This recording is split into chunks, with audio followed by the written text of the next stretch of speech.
Live. Hello, everybody, and welcome in to this AFC South Show 246. We're here to talk about the divisional round, begrudgingly for some. I had a great time.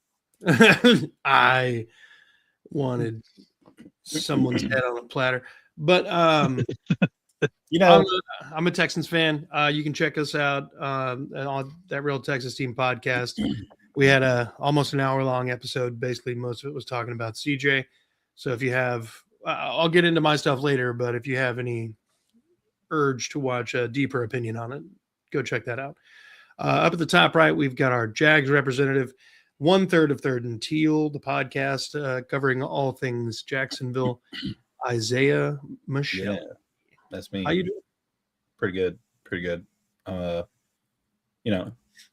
Football is kind of over. Besides the, we got a little bit left, but college is over and NFL is almost over. It's time to just, be sad for a little bit, and then the draft happens, and then you're sad again, and then the season happens. So just getting ready for that.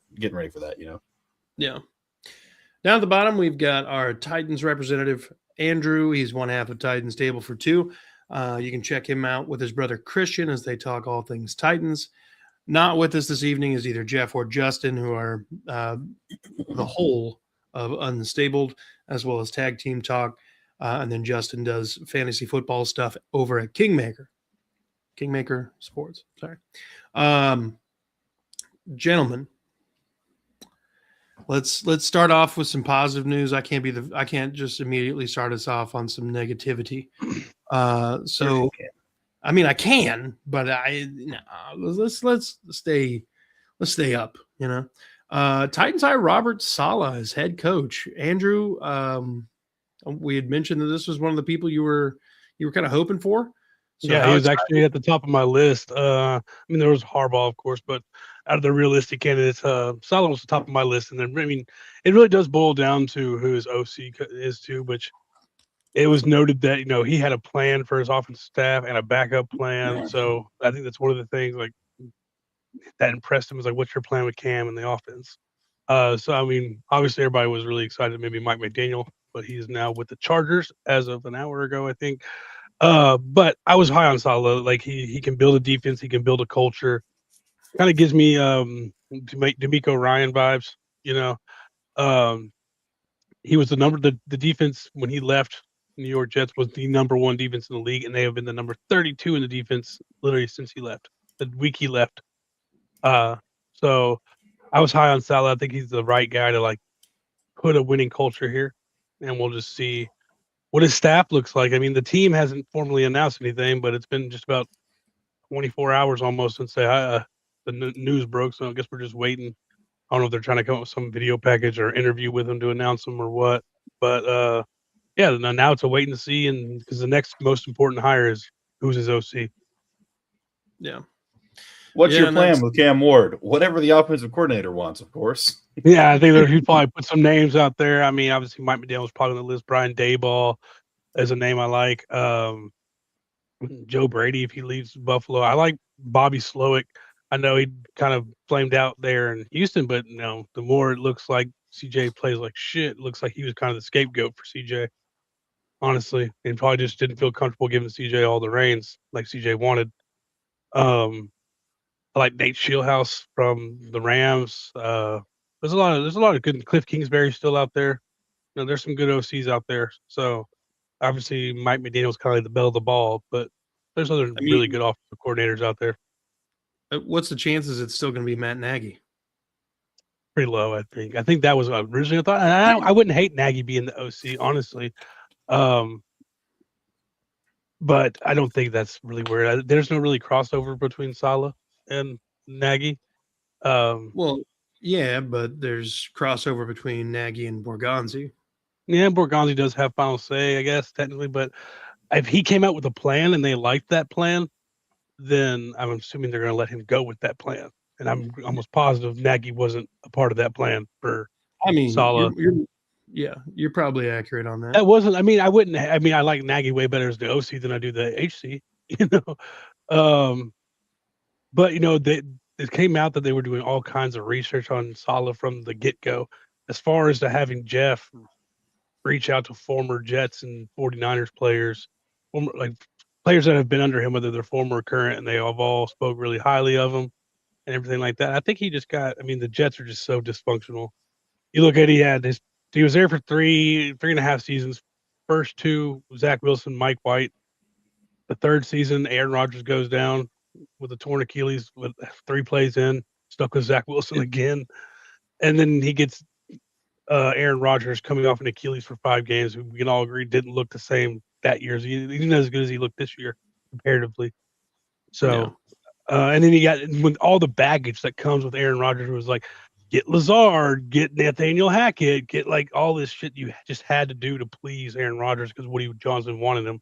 So I don't put a lot of that. That's up there with the Browns, who are the most dysfunctional. And I'm not saying we've been dysfunctional for the last handful of years too, but that's a history of dysfunction with Cleveland and the Jets.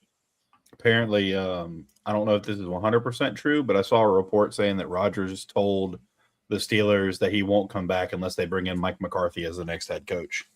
I think he's already planning on going there. He's a Pittsburgh guy and everything. So, but that's what Aaron Rodgers does. Yeah.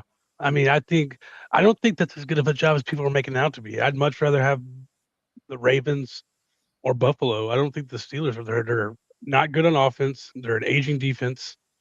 I mean, their offense was okay, but like let's call it what it is. Like Aaron Rodgers is not the same guy. He kind of played like Phil Rivers did this year. A lot of dinks and dunks, and I mean, he took a shot here or there, but like he's not the same Aaron Rodgers. Yeah.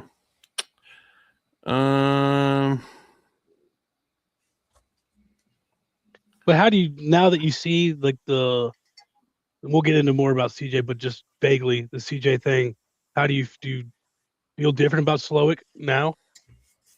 No. I think they worked out pretty well the rookie year because he built an entire offense around what CJ was good at, and the offensive line held up enough.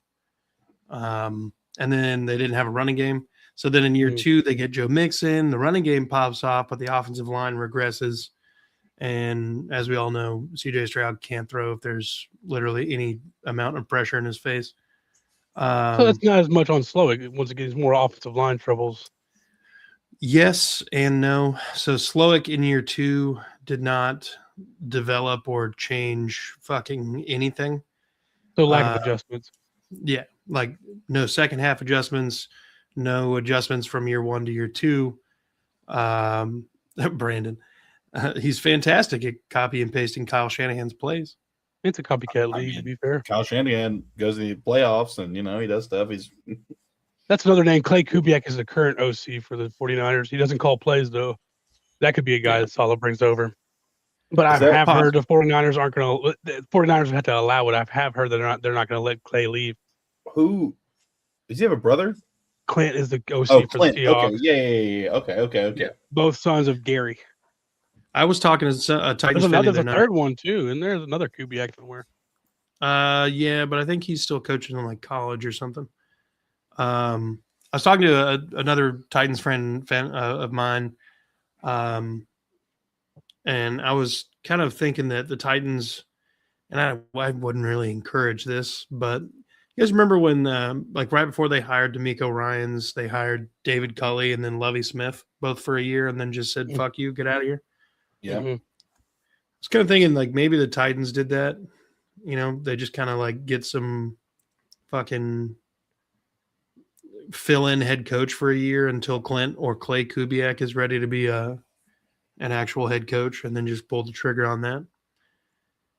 But a palate cleanser, just a little palate cleanser, yeah. But I mean, you basically be shitting the bed for Cam Ward, so not a move there. But Saleh's going to make this defense tolerable again. Oh yeah, he's licking his lips about getting his hands on Jeffrey Simmons, doing what he can with him. Makes the pick of Ruben Bain sound more likely. Clint Klein Kubiak is a national scout for the Cowboys. There we go. Klein, the youngest of the Klein tools, professional grade.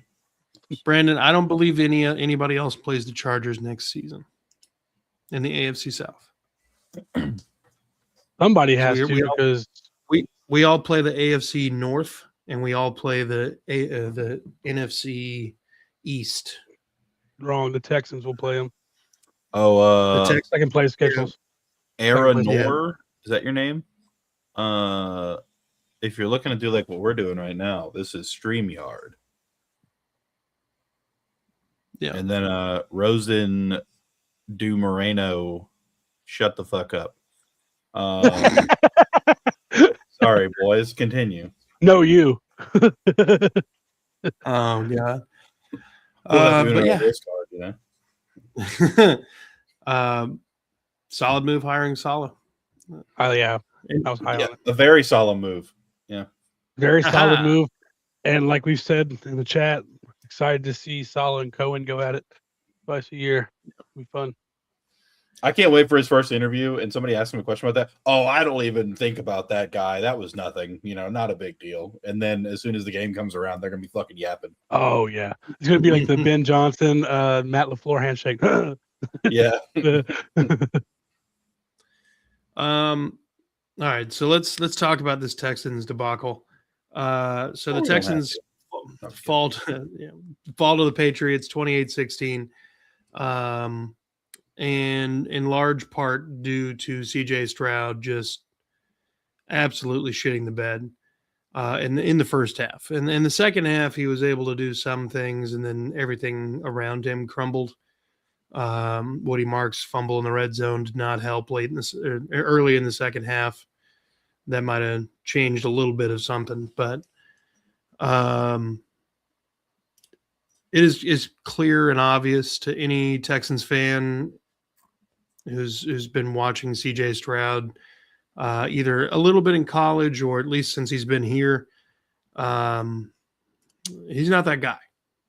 He's not the guy that's going to consistently get you any sort of comfort in a game. He is not going to be the guy that you win because of. CJ Stroud's going to be the guy that does enough.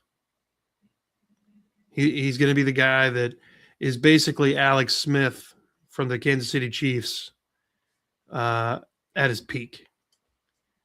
I think that's what we looked at in his rookie year. That was the peak.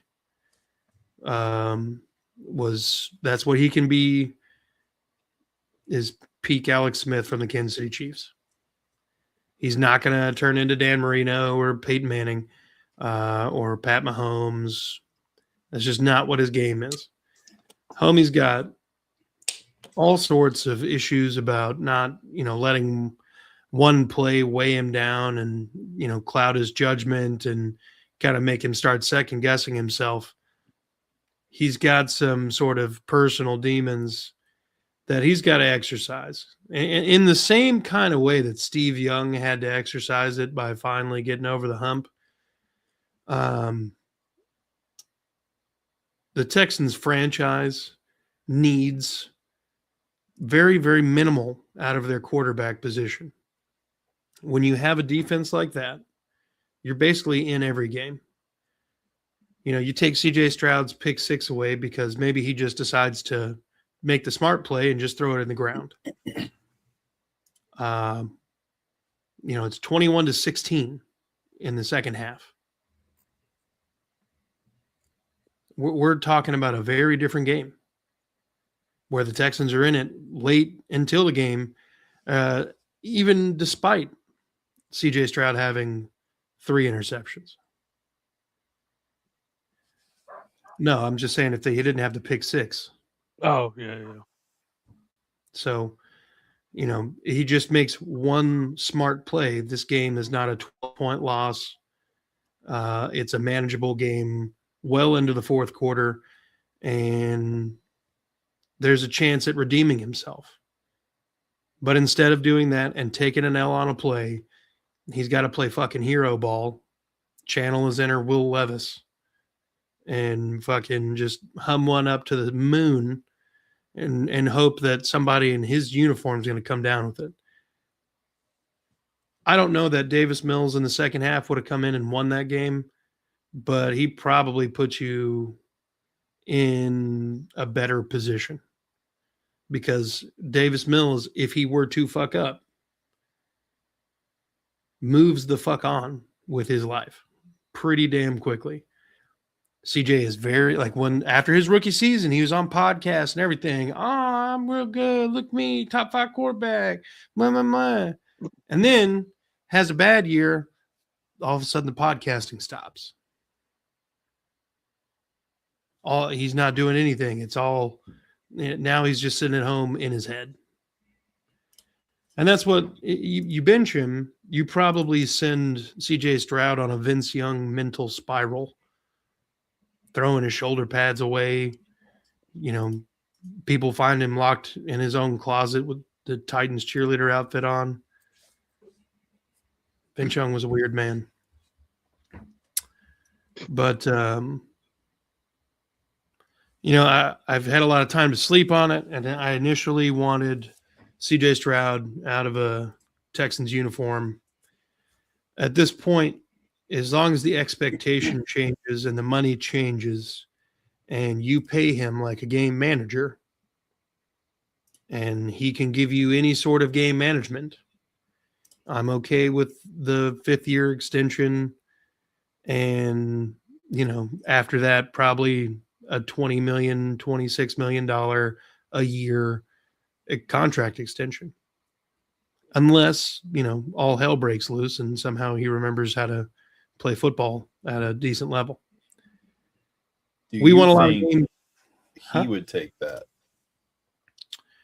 At right now, absolutely not. But if he comes out 2026, and you know they bring in some sort of competition in the quarterback room, maybe they engage in the idea of it's a true quarterback controversy with Davis Mills and CJ. Maybe you don't need to get anybody else, but if you come into camp with that and CJ ends up winning the job and ends up having basically a copycat season from this year to last year, that he ain't getting $50 million. He's not getting $60 million. He'd be lucky to get $30 million. That's not 30 a year. That's not 40 a year. That's not 50 a year kind of production. And realistically, we haven't seen a whole hell of a lot out of him since his rookie season. We've made a lot of excuses and changed coordinators and, basically completely flipped an offensive line and wide receiver room outside of one person. And, still dealing with kind of the same issues. At a certain point, you got to change the expectations. CJ isn't the franchise. He's the guy. He's basically probably just a bridge quarterback that you sign, I don't know, like a 4-year extension to after his 5th year. And he gets probably $25 to $30 million a season. If he plays clean in the playoffs, if he gets this team to the AFC Championship game, if that would have happened this season, we're talking about probably a $50 million quarterback. But because he shit the bed so aggressively in not one but both playoff games, there's absolutely no clean, conscious way that I could look at this guy and be like, yeah, I got faith. He's going to do something for us. I have absolutely none.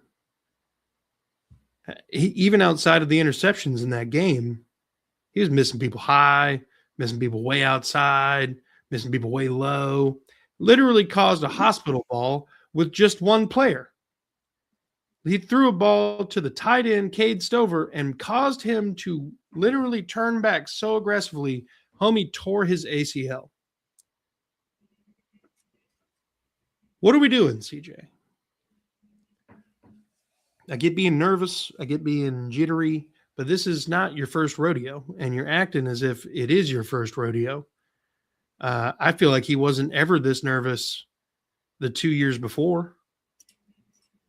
If anything, I think 2024 broke him. The amount of contact he absorbed, He got sacked significantly less this season, but acted as if he got sacked twice as much as he did last season. There's a solid chance that Houston, whatever upside CJ had, Houston killed it by not, just surrounding the offensive line with all pros at every position. One of my big concerns about drafting CJ is because he went to Ohio State. Not going to get into the quarterback aspect of it, but because he went to Ohio State, he played with probably the deepest wide receiver room possible. I mean, you look at the wide receivers he was throwing to, you look at the offensive line he was playing with, the running game was doing damn good. That is a skill position and lineman factory that he came from. Of course, he's not used to getting fucking pressured.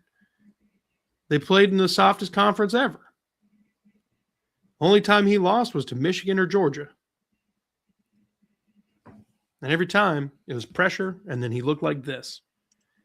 I don't understand how he's not grown, period, in the NFL. But I also think that there's, I feel like Peyton Manning and Tom Brady, back in the day, the offenses were a lot more complicated. And now it's so dumbed down because they're trying to get college kids who are basically trying to learn a foreign language to speak plays in the NFL. They're dumbing it down because these guys aren't fucking doing the same shit. Like Peyton Manning was a fucking workaholic. I don't think that you can do the same things legally under the CBA that Peyton Manning was allowed to do back then.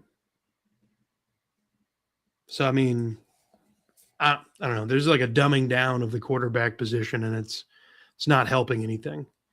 Realistically, your best quarterbacks are the ones with the best cannon and fucking in the right situation. That's all it is. A lot more, instead of sitting back and reading the defense, is a lot more like snap decisions. Mm-hmm. Get it out. I agree with your assessment on is he a game manager? Probably. The problem is he doesn't think he's a game manager until he starts playing like a game manager. That's going to be a problem because he's going to keep taking risks. And he's going to keep throwing picks. Game managers don't take the risk like that. Honestly, I think if David Mills plays this whole game, you might have won. Because I don't think he makes as many mistakes. I mean, I'm not gonna deny that. I also, the right tackle and left tackle got hurt in the game. Yeah, never easy, but Woody Marks left. There was no Nico Collins. Cade Stover tears his ACL. Dalton Schultz got hurt. You go into a game already down a few guys, and then basically everybody you're counting on fucking gets hurt and doesn't come back, with the exception of Woody Marks. Yeah, let's say they just take care of the ball. It's a different game. Yeah. For it to be 16-21 going into the fourth quarter with as bad as he played, he wasted an elite generational defense this year. Wasted. And that's what pissed me off so much. And don't get me wrong, you bring a lot of parts back, but you can't guarantee you're going to have the same kind of output. Everybody gets a year older. People figure that kind of stuff out, Well, it's not just that. It's not just a year older. Everybody's pretty young. We got really lucky this year without having major injuries at key positions. Mm-hmm. We had one of the safety positions was pretty banged up all year. We got a couple depth defensive linemen who got hurt. But of all the positions, those are the ones that you would rather get. Never want injuries, but a safety is you're like, hey, just don't let anybody behind you, dog. Right. And with D'Amico's thing of just, it's not a complicated defensive scheme. You can really kind of just plug and play and let dudes just be athletes. But you can never guarantee that they're going to, even if they're all healthy again, they're not going to necessarily meet the same level of production. It's just a law of averages. Everybody regresses to the mean at some point. Yeah, it'd be a good defense still, but will it be this level? Who knows? Right. Right. Because that's generational defense. And like I said it in the pre-show, if CJ plays like this again, they will get beat because Patriots are so much better than the Steelers. Despite their easy schedule, they're just a better team. So, and he unfortunately, I mean, hey, bright side, he didn't throw any picks in the second half. Only 4 in the. Did he? I thought all 4 in the first half. Yeah. I think crap. I'm trying to remember. So I think we had 11 or 12 turnovers all season. And then CJ Stroud accounted for like 10 turnover worthy plays in just the playoff games. They said he's the only quarterback ever to have 5 interceptions and 5 fumbles in a playoff. Yeah. He's probably the only one with those stats to also win one of those games. Yeah, probably. Can we point out the irony of Curtis coming on here last week saying it is better to call Hutt and just throw the ball out of bounds. Your rating will be higher than if you throw it Lassiter and Stigley, and then CJ Stroud would have a better rating if he would just throw the ball out of bounds every play. The irony in that is great. Yeah. Did you have the score predictions though? Yeah, I got score predictions. I think I was pretty close. Yeah. Andrew, you said 20-16, New England. Damn it. I had 21-16, Houston. Jeff, 15-12, New England, and Isaiah, 18-17. I'd like to change my score prediction. No. Good time for it. Isaiah, 28-17. 28-16 just feels right. I don't know. Yeah. But look, ultimately, you start out 0-3 and you rattle off 9 in a row to end off the season and go 12-5, tying the most wins you've ever had in a season. It sucks that it went this way, especially with Bo Nix breaking his ankle and basically giving whatever team that made it to the AFC Championship game at least, more than a fighting chance of fucking making it to the Super Bowl. You got to put up with the defense, but it's not like Jarrett Stidham's going to fucking just destroy somebody in the playoffs. First time he's touched the ball all year. Hey, we could have won this game. We might have had a walkthrough to the Super Bowl because of Bo Nix. That was my thought as soon as the news came out. I was like, shit, we have to win now. Because if we do, we have a solid shot at making it to the damn Super Bowl. That was my initial thought. And then fucking shit the bed. And I that's part of the other thing is I don't think I can forgive Stroud for wasting the best possible setup. Like the Jags win that game and they fucking go to the Super Bowl. Like if the roles are reversed and they're playing the Patriots, they're winning that fucking game and they're going to the Super Bowl. Now I wouldn't, based on seeding, it wouldn't happen like that. But,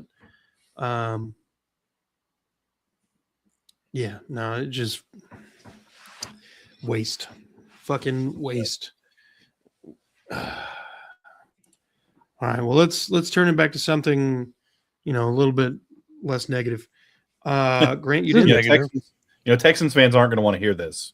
But you have Trevor Lawrence on that team. You win. You at least go to the Super Bowl this year. Especially with you have any other AFC South quarterback, including Phillip Rivers, you might have made it to the Super Bowl. Honestly, Phillip Rivers, they go to honestly, they win that game with Phillip Rivers because Rivers wouldn't be throwing the ball on the ground and throwing it to their team as much. They win it with Trent Dilfer right now. Not even when he was playing. They probably win it with me out there or one of us. Brad Johnson. Is Cam Ward the worst quarterback in the AFC South now? I mean, Davis Mills is still better than him. We got Daniel Jones. Where do we rank him?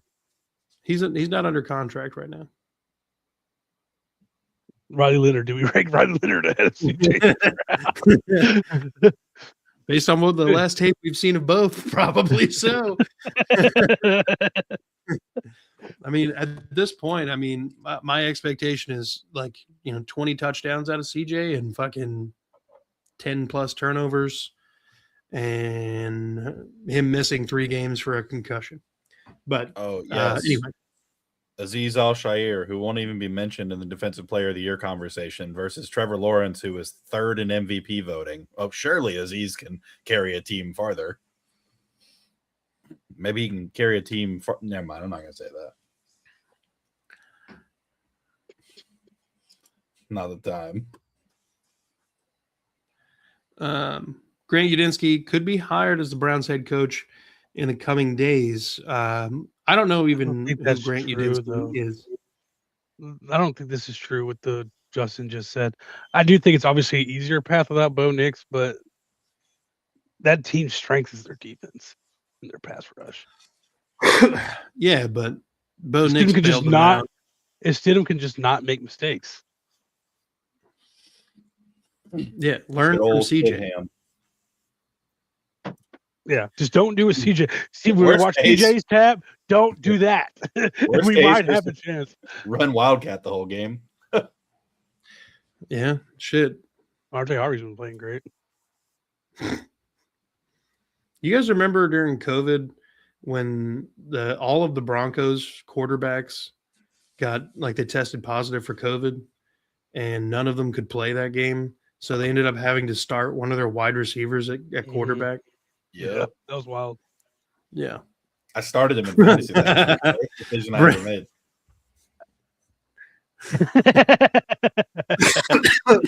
I think it's probably not something to admit, but every time an emergency quarterback comes in, I'm like, man, I hope they get hurt because I want to see who they bring out there to play. Like Who's the extra emergency quarterback? Yeah. I just want to see what's the third string in emergency practice squad quarterback. Who's the oh shit we're fucked quarterback? Yeah, Like, I want to see that so bad every time. is it the punter? So who the hell is Grant Udinski? He's our offensive coordinator. Okay. So he would officially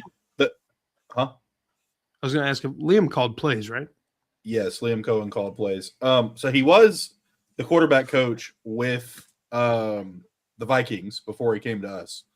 And according to the Vikings head coach, can't think of his name right now. Kevin O'Connell. He was pivotal in working with that. Anyways, that word just didn't feel right.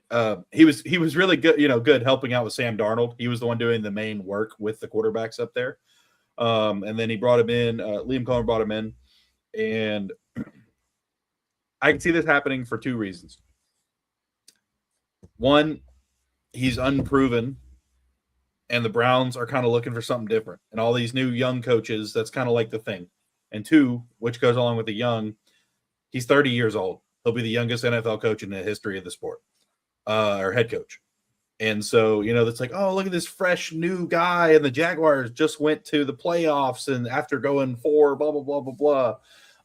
But apparently it was down to him and McDaniel for in-person interviews, as far as I'm aware. I don't know if there's any other candidates really left on that list. But this would be his second interview. The initial stuff came out. And they said they were so impressed with him over Zoom, they couldn't wait to meet him in person for the in-person interview. And now McDaniel's going to the Chargers as an OC. So there's a real possibility that could happen. And then Campanelli, also our defensive coordinator, interviewed for the Ravens job and the Dolphins job. So we could be losing one or both coordinators. Well, the Dolphins already hired a head coach. So. Yeah, but the Ravens haven't yet, though. Yeah. So you have I mean, I'm saying it takes away half the chance at least. Yeah. I hope Jeff Halfley. I'm really hoping. Really hoping that we don't lose both. I would rather lose Grant Udinski because our defense was playing pretty good, but also because Liam Cohen's calling plays. So, like, the offensive coordinator isn't really as important as of right now. But, yeah, we'll see. I mean, I'd be excited for either of them to go get a job somewhere and be a head coach. It's every coach's dream. Every coach wants to be one at some point. Yeah, no doubt. It's always cool if your guy is the one that has a coaching tree, too. Mm-hmm. So you guys notice, like throughout the years of watching the NFL, when the Patriots dynasty first got going, a lot of people were trying to pluck, little pieces off the dynasty tree, try to plant them in their own backyard and make Patriots South, so to speak, right? Is it weird that, that makes sense to do it after a dynasty? But we're having the same kind of thing happening with Sean McVay. And I wouldn't consider Sean McVay a part of a dynasty. You know what? Something about the Patriots dynasty stuff up there. The difference between Sean McVay's coaching tree and the Shanahan tree and the Belichick tree is that the Sean McVay and the Shanahan tree ain't a bunch of bitches. They've been more successful. Because you have to realize to coach under Bill Belichick, that is a dictatorship. You don't get you don't have your own way. You don't get to make your own decisions. It's what Bill wants. And that's why none of those coaches could be successful anywhere else, is because they didn't know what to do. They didn't have that person telling them what to do. They weren't, they had to make the decisions. Whereas Sean McVay and Shanahan, they're letting these guys actually do stuff and like contribute and go other, it's like, I don't really see them being the same way, especially McVay. I know he's a pretty laid back dude, but he's also got that intensity to him. But like, I don't know. It is weird that it's just like happening so quickly now too.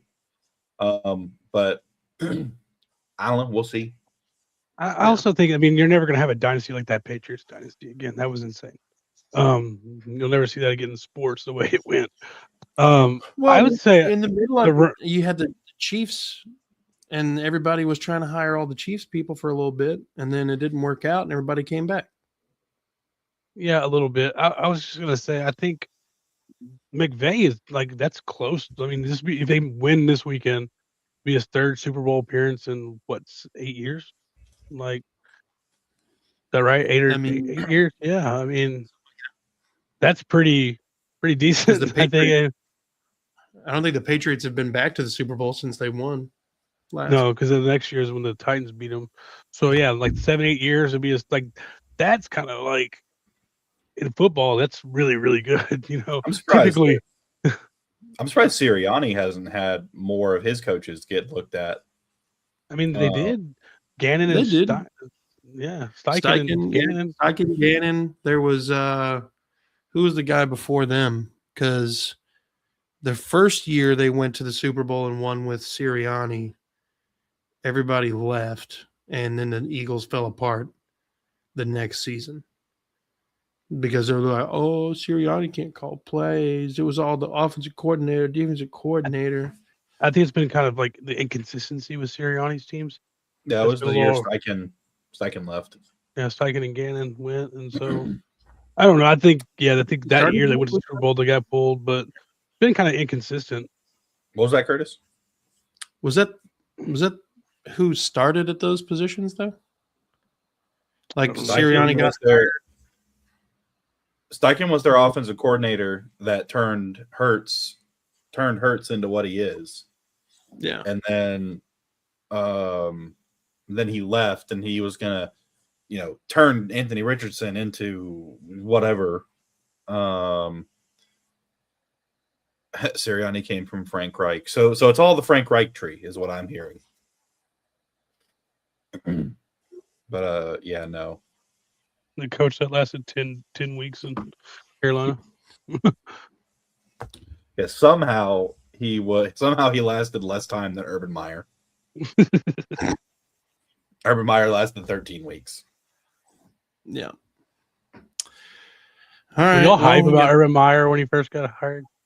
I was pretty hype, and then all the stuff started coming out about him, and I was like, "Oh, this guy!" Like, I already knew he was kind of a bad dude, but like, he was a really bad dude. Yeah. Apparently, he was like throwing like the fucking Gatorade bottles and stuff they have at practice. He was like throwing those at dudes and like just going crazy on the sidelines back at Florida. Apparently, not a great guy. And our Colts updates. Nothing changes. Same business as usual for the Colts. Colts still bad. Doing what the baby horses do, whatever that is, whatever. Fucking hang the bet around. Yeah, hang the bet. Mike Tomlin would be perfect for the Colts. They can go 9-8 and either just miss the playoffs or just make it, lose in the first round, have a terrible draft position like they already do. It'd be perfect. It'd be the same thing. They're just good enough to not be a top 10 pick, and they're just bad enough to either not make it or be a first round exit. Yeah. All right. Final question of the evening.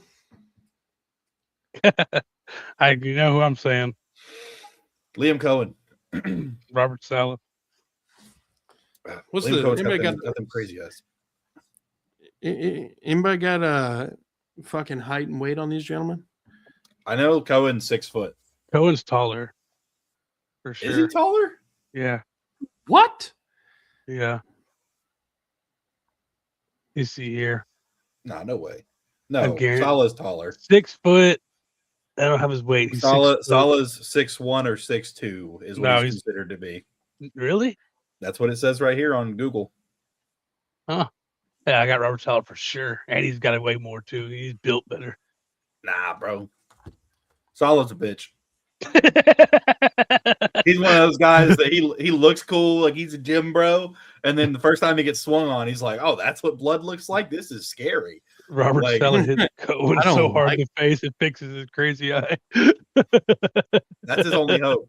You better get one good one in and fix that face, because if he doesn't, he's done for. He said, "Yeah, one eye looks this way and one eye looks that way. But for 1 second, you see my hand going that way, so it slaps that crooked eye straight." Yeah, that's gonna be fun though. It's gonna really Yeah, I'm bring some excited. bring some enthusiasm to the AFC South. Yeah, for sure, it'll be fun. Even, hopefully, That's our like defense is better. That's like when you lose to a kid in sports and then you start getting mad. And you're like, my dad could beat up your dad. Yeah, exactly. It's like the Jags sweep the Titans again, but they're like, yeah, but Saul would whoop Liam Cohen's ass in a fight. It's like, That's all we got. okay. Dog. like, okay, my dad's a CEO, your dad's a janitor. Like, what are we talking about here? Cleaning up the defense, baby. Gentlemen, Oh, I think it's a good before spot we get to go off, ahead and- I do have one question. Was it a catch right, in the Bills Broncos game? the interception thing Yeah, with Brandon Cooks. yeah. I don't think he actually ever had control of it. It didn't really look. I think it was an interception. I think that because when they caught the ball, they were both on it. They went to the ground. Like there was no like multiple steps or anything. And in the roll, Brandon Cooks just gave up and the defender rolled out with it. Like if they would have been like locked up on the ground, of course you give that to the offense. But because the defender, like in the course of the play, clearly rolled away with the ball, no contest, I think it was an interception. And I think the Rams one that everybody keeps showing, He had taken 3 or 4 steps. yeah, he with took the 3 or ball. 4 steps. Like he definitely caught the ball and his knee hit the ground before it came out. That's not the same play at all. But the Bills one, I mean, it basically landed in both of their hands, and then in the course of going to the ground and rolling, there was no contest on Cooks having a hand or anything in there. I think it was close enough to go either way, and I think whatever call in the field was going to stand regardless of a review. Mm-hmm. So I've kind of like if they would have called it a catch, I don't think they would have overturned it either. Yeah. And they didn't review it, but I think like I said, I think it was close enough where it didn't matter. Like whatever was called was going to stand. Yeah, Yeah. definitely a tough one. A toughie. But look, gentlemen, always a pleasure to have you guys on and talk AFC South ball. If you're a Titans fan, go check out Andrew over at Titans Table for Two. He and his brother Christian holding it down. If you're a Colts fan, where have you been? You should go check out Justin over on Unstabled. You can't find them here. Also check him out on Tag Team Talk and Justin over on Kingmaker Sports. Up at the top right, Isaiah 1/3 of Third and Teal, where he, Trevor, and Eric all talk Jags as only they can. And then if you're a Texans fan, come check me out at That Real Texas Team podcast. And then, of course, do the same thing here. Folks, be good people. Fuck the Colts. Fuck 'em. Fuck the Titans. Damn, dude. When's it going to Was end? it always Robert Saleh, bitch. never?